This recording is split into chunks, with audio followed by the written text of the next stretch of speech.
Our David Pogue was invited recently to join the highly select and very small group of people who've actually made it to the bottom of the Atlantic to view firsthand the eerie remains of the Titanic. It promised to be quite a journey, quite a story besides. Maybe you've heard the story of the Titanic. Iceberg, right ahead! I think there was a movie about it. Come on, give me your hand!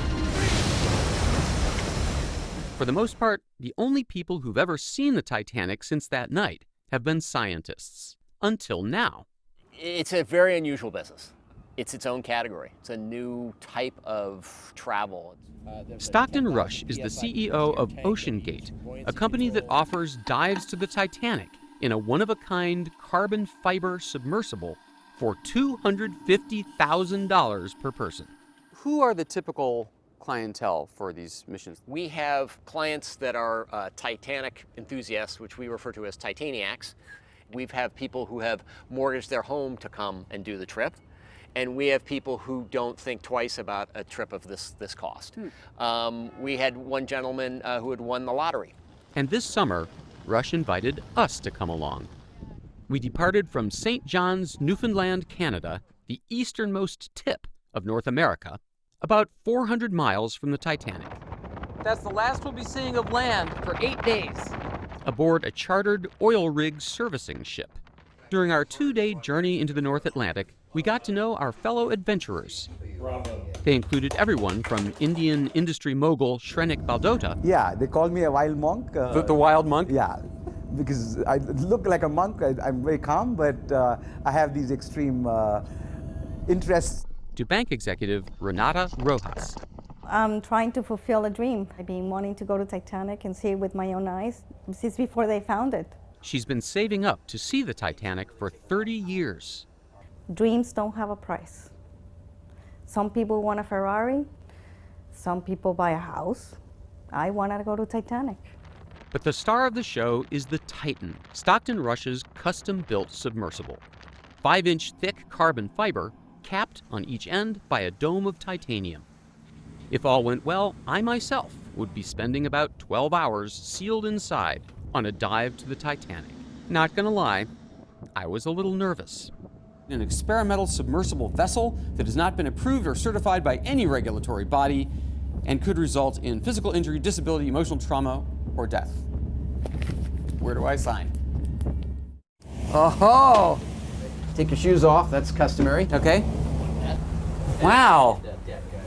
Inside, the sub has about as much room as a minivan. So this is not your grandfather's submersible. We only have one button, that's it. It should be like an elevator. You know, it shouldn't take a lot of skill. The Titan is the only 5-person sub in the world that can reach Titanic depths, 2.4 miles below the sea. It's also the only one with a toilet, sort of. And yet, I couldn't help noticing how many pieces of this sub seemed improvised. We can use these off-the-shelf components. I got these from Camper World. We run the whole thing with this game controller. Come on! It seems like this submersible has some elements of MacGyver-y jerry-rigness. I mean, you're putting construction pipes as ballast. I don't know if I'd use that description of it, but there's certain things that you want to be buttoned down. So the pressure vessel is not MacGyver at all, because that's where we work with Boeing and NASA and the University of Washington. Everything else can fail. Your thrusters can go, your lights can go, you're still going to be safe. But when expedition manager Kyle Bingham studied the forecast for our Titanic dive, he concluded that the waves would be too big to launch the sub. We're looking at 6 feet, and then it bumps up a little bit. Our Titanic adventure would have to wait. But Stockton Rush offered our CBS crew a consolation dive to the continental shelf 80 miles away. Apparently there's a lot of sheer cliffs underwater to see, shark breeding ground. They say it's really cool. The crew closes the hatch from the outside with 17 bolts. There's no other way out. Here's how the launch is supposed to go. The sub is attached to a huge floating platform. Motorboats drag it down the big orange ramp into the sea. We're in the water, we're floating. Woo! They are going to come and prepare the platform for the next phase, which is the sinking. The platform submerges to around 30 feet, where the water is much calmer than on the surface. You're in the water, people. Divers detach the sub from the platform, and away you go, in theory. Hull integrity, holding.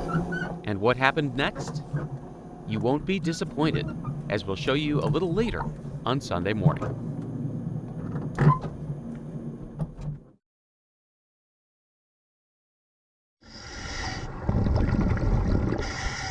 Our dive in the OceanGate submersible had made it down only 37 feet when this happened. So apparently those floats there came off the platform, and that wasn't supposed to happen, so we're scrubbing? Yeah, I think that's the consensus up here. Copy that. I was crushed. My diving adventures were over. Every expedition has its challenges, all of them. I have not been in one expedition where things have to be adjusted, adapted, changed, or canceled at the end of the day. You're at the mercy of the weather. Renata Rojas speaks from painful experience. Over the years, she's been booked on 3 Titanic expeditions. All 3 were canceled. You just cry a lot and just keep the dream alive, because it's something that I have to do. Our expedition had to wait out 2 more days of rough seas. Fortunately, there's a lot to do in the North Atlantic. I'm the king of the surface vessel! There's sea life, ship tours, atmospheric effects, And that, my friends, is called a fog bow. You can also hang out with scientists. Researchers like deep-sea biologist Steve Ross and ocean archaeologist Rob Mather join every expedition. In effect, the passengers are funding their science. How scientific is this expedition? I don't do show science. So our job is to do real and important and valid work. While you're down there, will you look for this giant heart-shaped diamond on a chain? I think that's not there. On our 6th day at sea, the weather cleared. The dive was a go.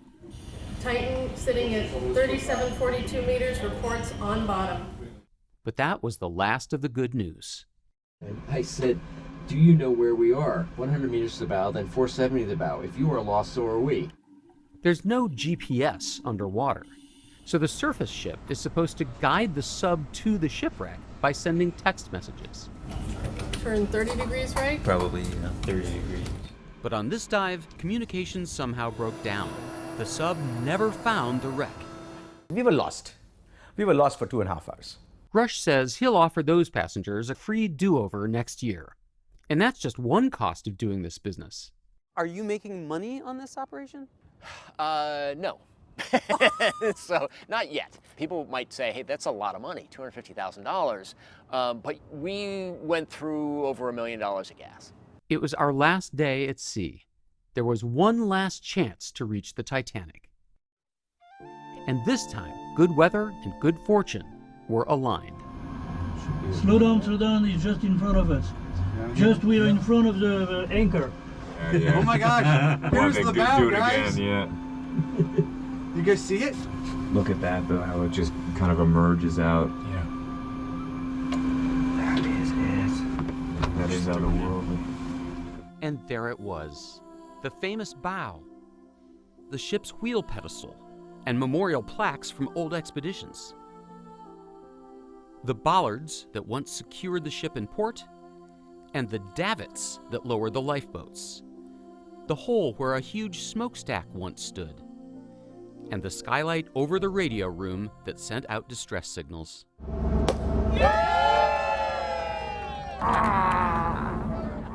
Now, Titanic tourism has its detractors, but these expeditions don't disturb the wreck or retrieve artifacts, and Stockton Rush says that they're valuable to history. At some point, there will be no Titanic. It will be eaten by the bacteria. It'll be an artificial reef that doesn't look like the Titanic. Renata Rojas would agree. After 30 years of trying, she finally got to see the most famous shipwreck in the world. Oh my gosh, yeah, I got the wreck.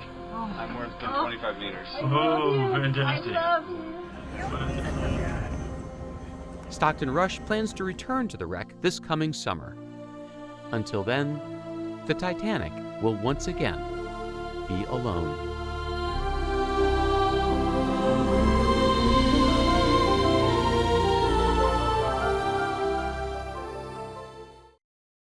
Now we get to the business end. Now we get to the business end. So the pressure vessel is the key thing we've done with the pressure vessel is it's made of carbon fiber. So same kind of thing. The submersible industry, for as well as maritime, is sort of where aviation was 30 years ago as far as composites. So when I built my airplane, it was a fiberglass airplane, and people said you can't build an airplane out of that, but there were lots of them flying. FAA didn't approve it for a long time. But what it came out to be is you can use composites, they're just different. Manufacturing process is far more important. So right now, we use the same material that's used in the 787, and that's used for primary structure. So the fuselage, wing spars, things like that are made of carbon fiber, and FAA is comfortable with that because they manage the process from the manufacturing to the storage to the application to the curing, and if you control that, then carbon fiber is a great material. It's better than titanium, it's better than a lot of other materials. But if you don't, you can have a catastrophic failure where you can have imperfections in the structure that you wouldn't have in a metal. So the metal is homogeneous, the carbon fiber has these different fibers and resin, and so you really have to watch how you make it. Well, the logical question then is, if they weren't using carbon fiber for submersibles, and if one little crack could send you to your death, why did you use it? You don't need it to be light. It's not an airplane. You do, because, so the interesting thing is carbon fiber is 3 times better than titanium on strength to buoyancy. So when you're underwater, it's strength to buoyancy, not strength to weight. Oh. And so because we make it out of carbon fiber, all of a sudden my pressure vessel is lighter than the water to places, and it all works together. It is the best material is either glass or ceramic, but those are a little harder. Carbon fiber is right up there. So it's one of the best materials to make a sub out of. You just have to do it the right way. So if the whole thing were titanium, yes, it would weigh twice as much. But would it float? No, I'd have to add a whole bunch of that foam. Oh, okay. So I thought the air would make it act like a bubble and balloon. No. So if you look at any, say, if you look at Alvin or the Shinkai or the Xiaolong, any of the deep diving subs, they are a sphere and a whole boatload of foam. The Trieste, which was the first thing to go to the Mariana Trench, was a sphere, and instead of a whole boatload of foam, it had hundreds of thousands of gallons of diesel fuel. And so you use the diesel fuel as your flotation. So when you really have to do large loads, you can fill a huge bag of diesel fuel, and that becomes your flotation. So how many years old is this sub?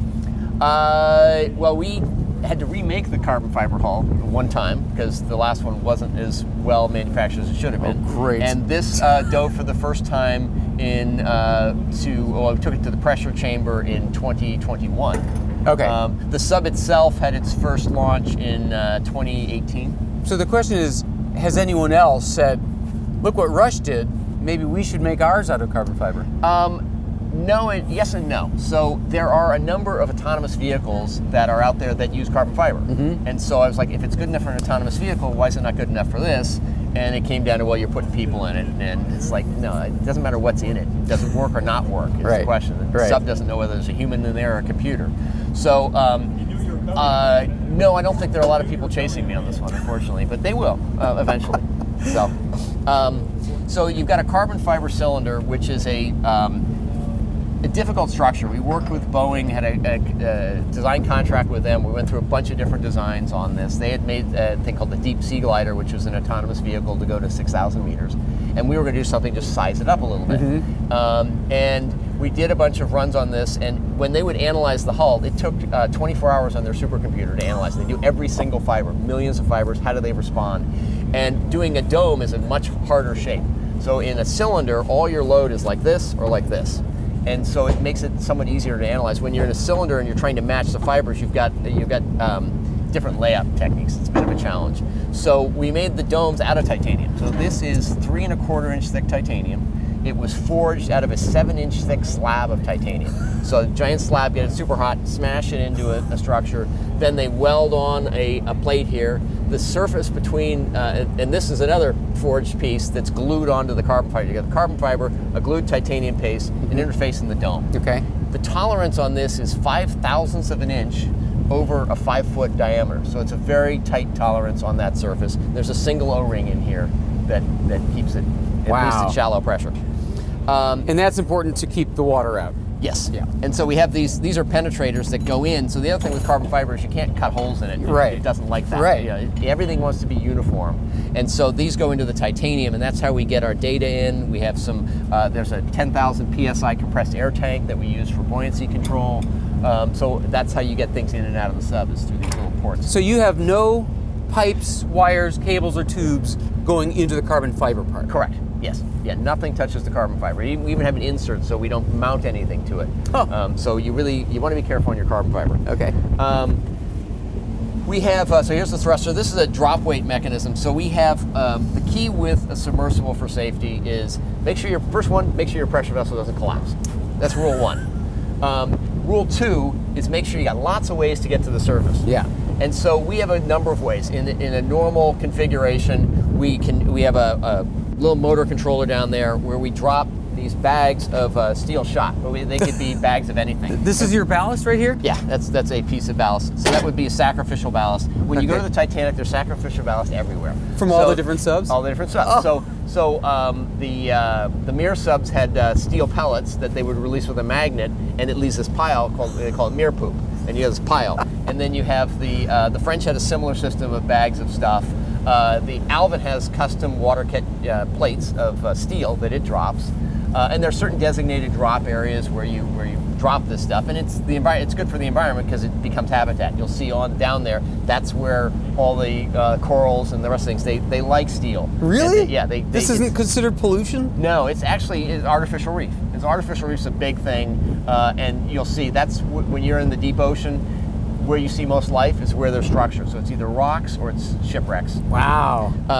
So typically we use this weight to get us to be neutral and to go up. We also have the thrusters. So the weight that's an electrical system. Then you have the thrusters, which is a different electrical system because it's run off those external motors. It can push you up.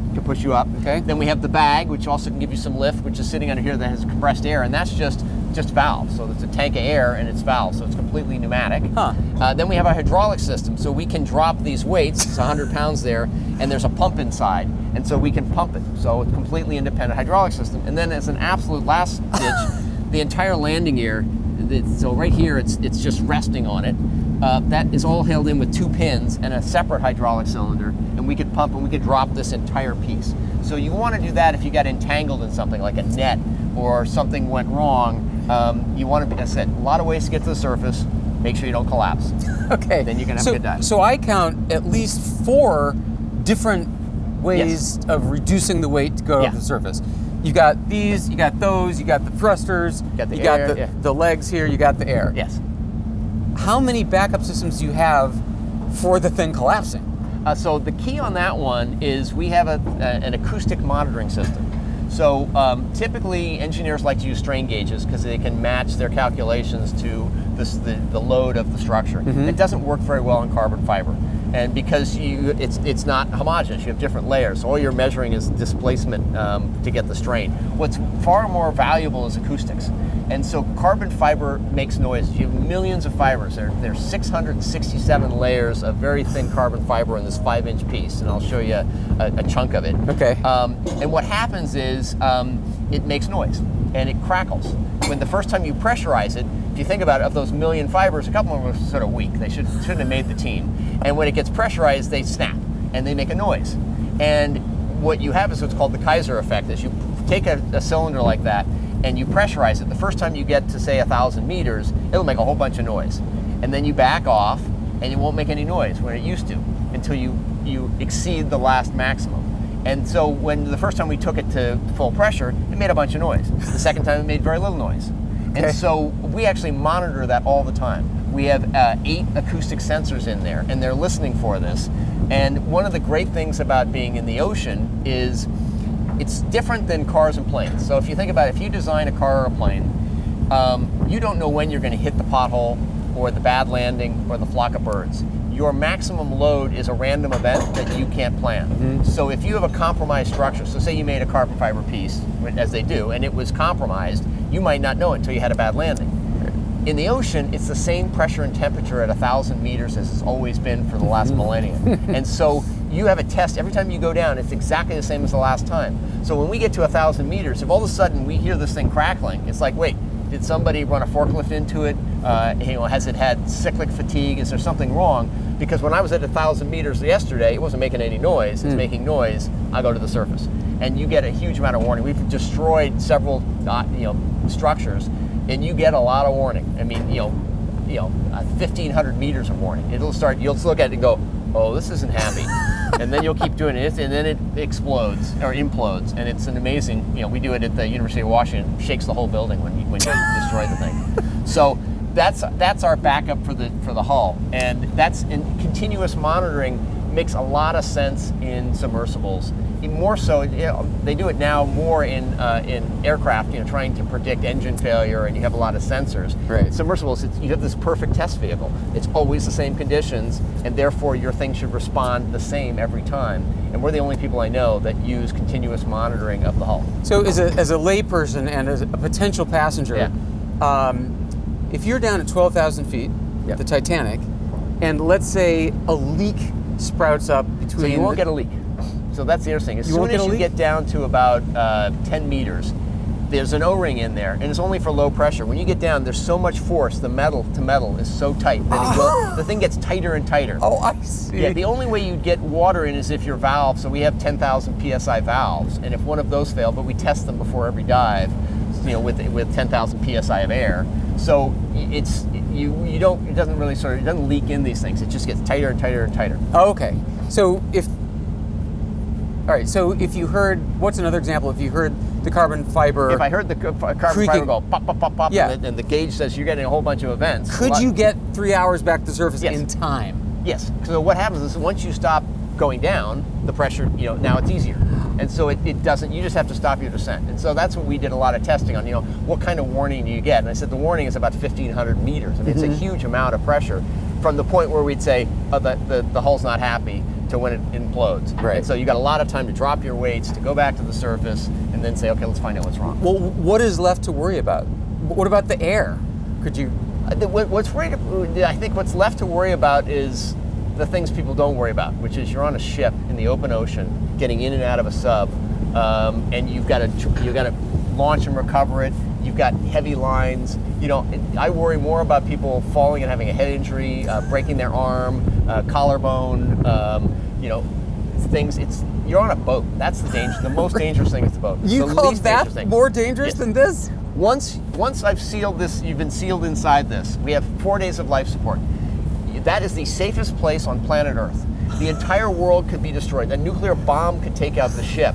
And for 4 days, we're alive. At the end of 4 days, we're dead. But for 4 days, it's nothing. 100 million pounds of force. It is like we just put you in the world's safe.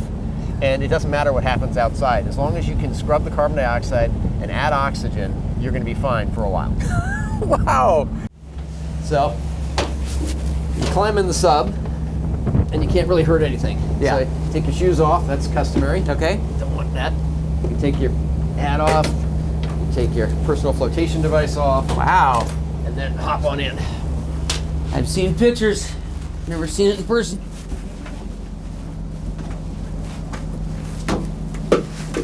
You took this guy off too? Yeah, a little bit more comfortable.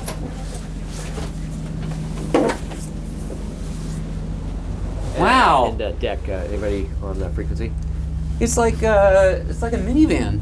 Yeah, it's like the Suburban. It's a little bigger than you would think. It's decently sized. So this is not your grandfather's submersible. Started with a different. Most of the deep diving subs were made with a purpose. They wanted to collect a lot of stuff. It was a science tool, and the person in it was sort of the afterthought. So there wasn't a lot of thought given to creature comforts. They tend to be spheres. They're small. They're cramped. They don't have a toilet. You have a little toilet, a little bit of privacy screen there. But my perspective was, look, I wanted something that was comfortable to be in, because it's hard to observe when you're uncomfortable. I also wanted something that was large enough so you could have a cameraman and people in there, so you could have enough depth of field. You could tell a story. You could have 5 people. Yeah. Because 5 is the right number of people. You have a pilot. And then you need to have somebody who knows what you're looking at. We call it a subject matter expert. When I've gone on dives, people go, hey, that's a neat fish. And what is it? I don't know. It's a neat fish. And so you And then you don't want to do the coolest thing in your life all by yourself. You want to bring your wife, your son, your friend, and so that's 4 people. Almost every sub is a 3-person sub.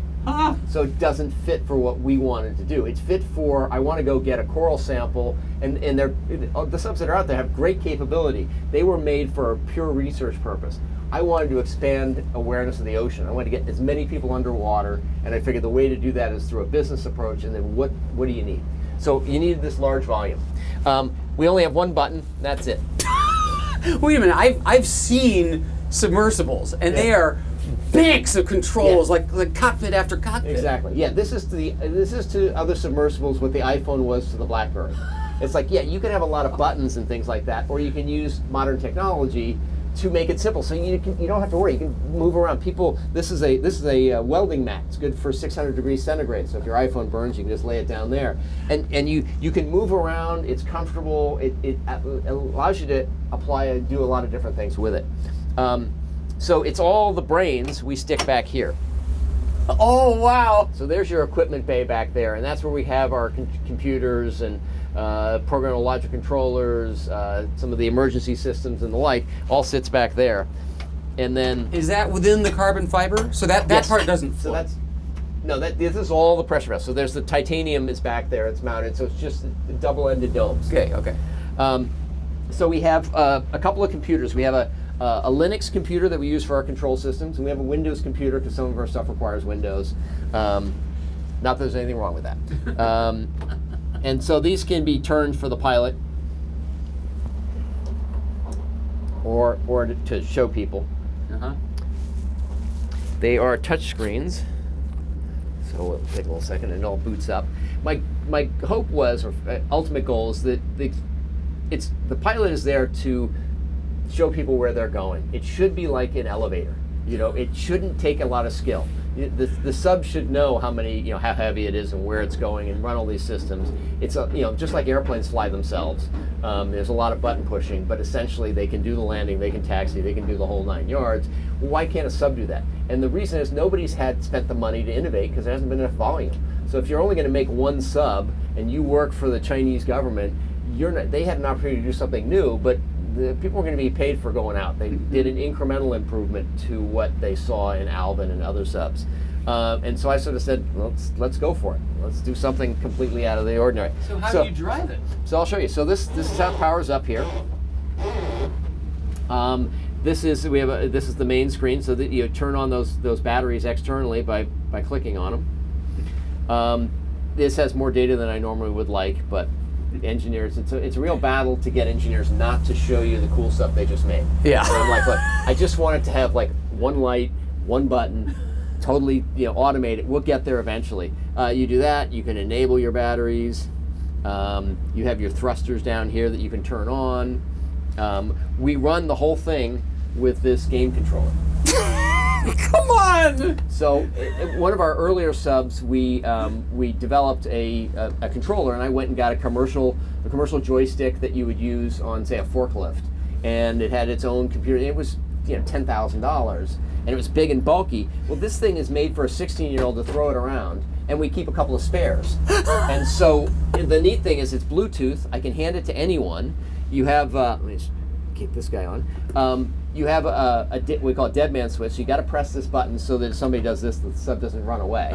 And then you go forward and back, turn left, turn right, go down, go up, translate to the left, translate to the right. That's exactly what my drone has, is the same controls. Yeah. It's the intuitive thing. Everybody knows it, and yet nobody would, you can't put this on a Navy sub. You can't put it on a, nobody, if you want to do a research sub and comply with all the Navy rules, every circuit has to have its own switch that's explosion proof. It's all things that made a lot of sense in the 60s and 70s. They don't make any sense now. It's better to have distributed power, low voltage, run it on Bluetooth, have lots of backups, and so it's it is. I'm sure a lot of people like me comes to this with cultural baggage that says this thing should be filled with electronics and blinking screens and pinging sounds, and that should be, a U-shape. So when you get a tour of the bridge, there's no wheel on the bridge, and modern vessels don't. They've got it's the same thing. You got a little dial. Yeah. The wheels that's left over from the 60s and 70s. So we have you have a navigation screen that gives you your depth, a little track history, your heading.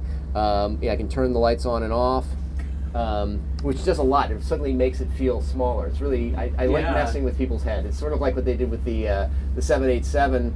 And with the blue lighting around and making the Boeing spent a lot of time, how do you make it seem bigger? Mm-hmm. And you can do a lot with lighting to make it feel bigger. It doesn't have to be bigger, it just has to feel bigger. So these are both handles and lights? So these, yes, they're handles and light. I got these from Camper World, and they are LED lights in here. And a nice little decorative feature. This is a fiberglass insert with this stainless steel mesh. I saw that on some lights at the University of Washington. They were decorative lights, and we thought that was a great idea. What that does is it shields the carbon fiber, so it protects it. Nothing's bonded to the carbon fiber. I don't have to worry about somebody messing with the internal surface. It does a couple other things that are great. It takes the condensation, so you get almost 100% humidity, and it drips on the outside. And then pools in the bottom. So in here, the humidity level runs about 80%, which is unheard of in a sub. It's usually 90%. One of the jokes in Alvin is as they get down through a couple thousand meters, the condensation gets enough that there's a drop right up here and it hits the observer on the head. And if it's a new person, they always go, is that okay? Uh-oh, yeah. And it makes it difficult if you're working on something. You have moisture that's hitting your notepad, hitting your iPad. Here it stays dry. It also insulates it. The carbon fiber is a better insulator than metal, so it doesn't get as cold. When we're at the Titanic, the temperature is about freezing. It's about 32 degrees Fahrenheit. Inside here in the dome, when that assumes that temperature, it gets down to high 40s, 50s. Back here where I've got the computer base sending heat to me, it's like 60 degrees, which is unheard of. I mean, in most of these metal subs, it's darn cold down there. So it seems like a lot of the way you made this is by taking off-the-shelf parts and sort of MacGyvering them together. Yeah, pretty much. Does that not raise anybody's eyebrows in the industry? Oh yeah. Yeah. No, I'm definitely an outlier. There's more intrigue into that than I can go into. But it is, I've been considered, just totally out of my, you can't do this. And I think it was, I don't know if it was MacArthur, but somebody said you're remembered for the rules you break, and that's the fact. And there were a lot of rules out there that didn't make engineering sense to me. They made sense at the time in the 60s and 70s, and yet there was a whole industry of people who were just going to, hey, this is how you do it. Nobody's been hurt in a commercial sub in 35 years. They're the safest vehicles on the planet, but it's, there's a limit. At some point, safety just is pure waste. I mean, if you just want to be safe, don't get out of bed, don't get in your car, don't do anything. Yeah. At some point, you're going to take some risk, and it really is a risk-reward question. I said, I think I can do this just as safely by breaking the rules. Wow. A lot of people didn't like that. It's just absolutely amazing. I mean, it's kind of gorgeous. It blows your mind in a lot of different ways. It's just not complicated enough. It's pretty complicated. There's a lot of work, a lot of, thousands years of man hours in the software and the design. Yeah. But again, we're using off-the-shelf stuff. We're using programmable logic controls. Same thing that runs your elevator, that runs your refrigeration system, that runs everything. It's Tesla-like. Yeah. So we have, and then over here we have things like our sonar systems. We have communication systems. The 4K camera. Let me just turn that over here. We have relays, so I can turn on the back TV. I can turn on the 4K camera. I'll show you this acoustic emissions piece. I'll just pop that. That one's not on there right now. I can turn the lights on and off again. And so I'll put on this back display, I'll go over here to Windows, man. Yeah, there we go. So yes, you can, and I'll show you on this acoustic engineering. Here we go to the, come on. So this is the thing I was saying about all the sensors that are out there. Yeah. You can turn this on, and it's sensing this, and if we have a wrench or something, if you bang a wrench on the titanium, I don't know if I have a wrench here for you. How about my shoe, my steel toe? It has to be. No, it's got to be. It's listening for 150 kilohertz signal, which is apparently the "I'm not happy" in carbon fiber language signal. You might be. I don't know if this will work. Yeah. This is probably good. You probably will see this. If you look at that display, see it's registering a little bit. Oh yeah. Yep. So it's almost like an EKG for the system. You can just tell its health, and you put it on the treadmill, and if at mile 2 its heart fails, then you know you got a problem. It's time to get more Lipitor. Right. So. And I guess the last thing we should talk about the viewport. Yeah. So the viewport is 7-inch thick plexiglass, which is sort of standard acrylic, and that's another thing where I broke the rules. So a lot of the submersible industry is run by pressure vessels for human occupation standards, which acts like a standards body, but it's not a standards body. It's a volunteer group that has come up with some rules. And there was a very, very well-known person, Clarence Statue, who was like the king of acrylic. And the Navy paid for him to go test a bunch of acrylics. And what depths can you go to for different subs? And so he spent a lot of time. He wrote a book on, several books, but one of these is sort of the Bible. Mm-hmm. And even he admitted that he was super conservative. And so when you look at it, it has safety factors that they were so high you didn't call them safety factors, call them conversion factors. I'm looking at the thing, I'm like, I don't get it. I do this and I go there to find out how thick it is, and I go to the chart and then I multiply it by a conversion factor. I'm like, what? And I was like, oh, it's a safety factor, and the lowest conversion factor was 4. For most things, safety factors are 1.5, 2.5, and it's 4 to 10. Mm-hmm. And then if you look at most of what he was looking at was lower pressure applications. And so so when you look at the charts, we're off the charts. When I look at this application and I go to the stuff, it's off here, and all the lines are straight lines. And in the real world, you don't get straight lines, particularly when you're dealing with something like pressure, which has a square in it. You get some kind of curve. But he didn't have, he had certain data on different shapes, and he was very conservative, and he fit a line to them, and he went more conservative than he could. And then one of the things about acrylic that's really great is before it fails, at 1/3 its failure pressure, it will start to craze, so it'll optically distort. So you know when that thing's going to fail, which means you should have a less of a safety margin, but they have a larger one. And so when I was looking at this, that viewport is there's some, according to the rules, it is not allowed, and so it is, but it's only off by like 15% of what would be allowed. Had I put more material on the inside, it would have been a non-standard design, and then it would have been way out of the pocket, even though it's stronger. So there's these weird rules that are out there. So it's the largest viewport. It will shrink. It's a semi-solid, the plexiglass. It'll come into the cabin by about 3/4 of an inch on all the pressure that's there. Oh man, and that's a good thing? Well, that's what it is. Your choice is that or glass, and glass has some challenges, but you can acoustically monitor glass to find out when it fails.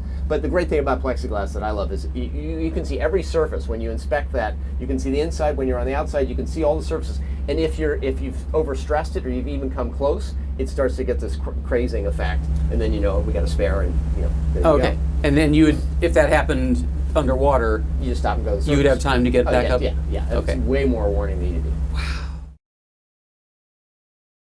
Catastrophic implosion. The unthinkable became all too real this past week as we learned of the fate of undersea explorer Stockton Rush's Titan submersible on its way to the Atlantic grave of the Titanic. The questions, the second-guessing, David Pogue tells us, are likely to continue for a long time to come. Last summer, a company called OceanGate invited Sunday Morning to join an expedition to the Titanic. At the time, I was thrilled. Next time I come out of this doorway, I'll either be a changed man forever or cursing the bad weather. As the whole world knows now, OceanGate's business was taking adventure seekers on these Titanic dives. Well, we're sitting on the Titanic. We are on the Titanic. For $250,000 a ticket. On a one-of-a-kind carbon fiber submersible called the Titan. Carbon fiber is a great material. It's better than titanium. It's better than a lot of other materials. This is Stockton Rush. the CEO of OceanGate and the designer of the sub. Last Sunday, as he was piloting the sub to the Titanic, it imploded, killing him and his 4 passengers. We spent 9 days at sea with Rush last summer, and in wake of the tragic news, we thought you might like to see more of what we saw and hear more of what Stockton Rush said. The Titan wasn't like any previous deep-sea submersible. There was no dashboard, just a touchscreen computer and a single power button. We only have one button, that's it. Wait a minute, I've seen submersibles, and they are banks of controls, like cockpit after cockpit. Exactly. This is to other submersibles what the iPhone was to the BlackBerry. But many of its components seemed surprisingly cheap. For views outside the sub, he had installed store-bought security cameras. As for the ceiling lights, I got these from Camper World. And then there was the steering unit. We run the whole thing with this game controller. Come on! So it seems like a lot of the way you made this is by taking off-the-shelf parts and sort of MacGyvering them together. Yeah, pretty much. Does that not raise anybody's eyebrows in the industry? Oh yeah. Oh yeah. Yeah, no, I'm definitely an outlier. There were a lot of rules out there that didn't make engineering sense to me. Everyone I know keeps asking me the same question. Why would you get on that dangerous sub? Well, first of all, Stockton Rush had the credentials. He majored in aerospace engineering at Princeton. He designed and flew his own airplanes. He designed previous submersibles. Second, he was emphatic that the important parts of the Titan were rock solid, like the carbon fiber body for which NASA served as a consultant. There's certain things that you want to be buttoned down, and that's the pressure vessel. Once the pressure vessel is, you're certain it's not going to collapse on everybody, everything else can fail. Your thrusters can go, your lights can go, you're still going to be safe. Third, I was convinced by an expert, P.H. Nargelet, the veteran deep-sea explorer who also perished in the Titan. Over the years, he'd been to the Titanic more than just about anyone. How many times have you been? With the last dive, 37 times. You've been to the Titanic 37 times? Yes. I was in charge of 1, 2, 3, 4, 5 subs. How different is the Titan from those other subs? Completely different. Most of them, you have a sphere. Was there never a point when you wondered about the safety of the sub at that depth? No. 2 or 3 years ago, I had a phone call with Stockton, and he explained to me that he was doing a lot of tests. He showed me the ways they were building the stuff. I said, okay, that's fine. That's fine. I have no problem to dive in the sub. I was also impressed by the sub's 7 redundant systems for returning to the surface. These are roll weights. We can actually roll this up and those come off. That gains us some buoyancy to come back to the surface. Okay. These triple weights, we call them, are hydraulically driven. Expedition manager Kyle Bingham. Underneath this tray hang these bags. We're around 35 pounds. And those hang down there. Typical dive will have 8 of them. We can also use our thrusters. We have enough power to thrust back up. And then under this last fairing here, we have our variable ballast tank, or soft ballast. It's an air bladder that we use a big 10,000 PSI air tank that's under the tail to fill that up, fill it with air, and then it helps bring us to the surface. There were even sandbags that detach automatically after about 16 hours, even if everyone inside had passed out. Their connectors would dissolve in seawater. So you have a backup of a backup of a backup of a backup of a backup. Correct. All stations are reporting the dive is go. Please stand by. Finally, the crew seemed to foster a culture of safety. There were checklists, inspections before and after every dive, and a 3 strikes rule. If 3 things seemed out of the ordinary, no matter how minor, they'd cancel the dive. I learned that the hard way on our own dive. We're in the water, we're floating. Woo! At this point, divers are supposed to detach the sub from its launch platform. So apparently those floats there came off the platform, and that wasn't supposed to happen. So we're scrubbing? Yeah, I think that's the consensus up here. Copy that. I never did see the Titanic, and I wasn't unusual. In OceanGate's first 2 summers of Titanic operations, It spent a total of 50 days floating above the shipwreck site. But because of waves, bad weather, and malfunctions, the Titan actually made it to the Titanic only 12 times. But through it all, Stockton Rush defended his unconventional approach. I mean, anything when you're trying something outside the box, people inside the box think you're nuts. Same thing when Elon Musk was doing SpaceX. Inside the box, everything's scary. But as early as 2018, there was concern about the Titan's design. A former employee says that when he raised safety concerns, Rush fired him. That same year, a group of submersible engineers urged Rush to seek certification of the Titan by a safety agency.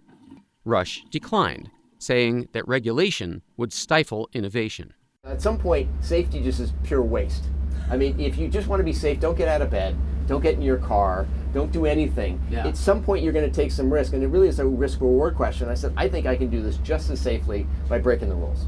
So, Captain McLaren, have you spent much time in submarines? David, my total time under the water, divorced from the outside atmosphere, is a little over 5 3/4 years. No kidding. Fact. Retired U.S. Navy submarine captain Alfred McLaren is not impressed by OceanGate's innovations. I mean, would you fly in an airplane that somebody excitedly tell you, well, it's going to be a lot cheaper because we found a new way of attaching the wings? Yeah, right. He theorizes that the Titan failed not because it was made of carbon fiber, but because it was made of 3 dissimilar materials: carbon fiber, titanium, and plexiglass for the porthole. When you have different materials, different molecular structure, they have different coefficients of expansion and compression, and then you make repeated cycles in depth, of course you're going to work that seal loose. And that's why submarines don't run around with any portholes at all, come to think of it. It's a weak point. I think there's a great, almost surreal irony here, which is Titanic sank because the captain took it full steam into an ice field at night on a moonless night with very poor visibility, after he had been repeatedly warned by telegram, by Marconigram. In an interview with Anderson Cooper, filmmaker and veteran Titanic diver James Cameron pointed out a sad parallel between Stockton Rush and the captain of the Titanic. The arrogance and the hubris that sent that ship to its doom is exactly the same thing that sent those people in that sub to their fate.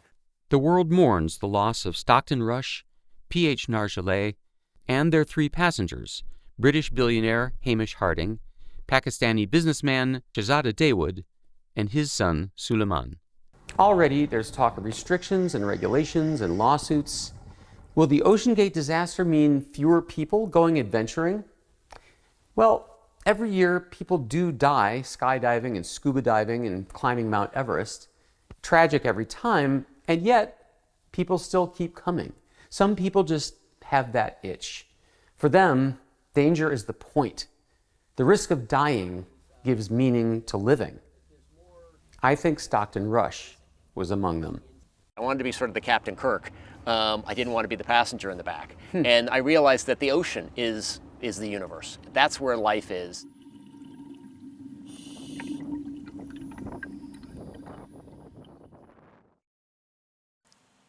It was one of the headline news events of the year gone by.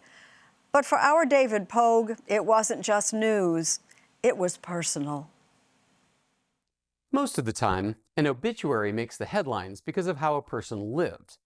But every now and then, it's because of how they died. That's certainly the case for the 5 men on the OceanGate Titan submersible, which imploded this past June on its way down to see the Titanic.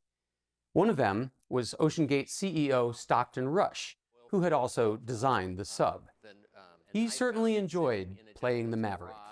I don't know if it was MacArthur, but somebody said, "You're remembered for the rules you break." And that's the fact. And there were a lot of rules out there that didn't make engineering sense to me. But during the 10 days I spent with him last year for a Sunday Morning story, I found him to be funny, whip-smart, and driven. Well, my whole life, I wanted to be an astronaut. I wanted to be sort of the Captain Kirk. I didn't want to be the passenger in the back. And I realized that the ocean is the universe. That's where life is. I also got to know P.H. Nargelet, one of the most experienced Titanic divers who ever lived. 37 times you've been down to this ship. Is there any amazement and awe left? Yeah, you know, I have to say, each dive is a new experience. I open my eyes like that when I'm in the sub. He also died that day, along with their 3 passengers, Hamish Harding, Shahzada Dawood, and his son, Suleiman. I'm tempted to say something here about how risk is part of the game for thrill seekers like these, or maybe even the whole point. Or about how Stockton Rush was trying to innovate to make deep-sea exploration more accessible to more people. Or about how science doesn't move forward without people making sacrifices. But none of this would be any consolation to the people these men left behind. To their wives, their children, their parents. PH had grandchildren. For them, it's just absence now, and grieving. For these men, and for the dreams they were chasing. We have this universe that will take us centuries to explore, and suddenly you see things that no one's ever seen, and you realize how little we know, how vast the ocean is, how much life is there, how important it is, and how alien.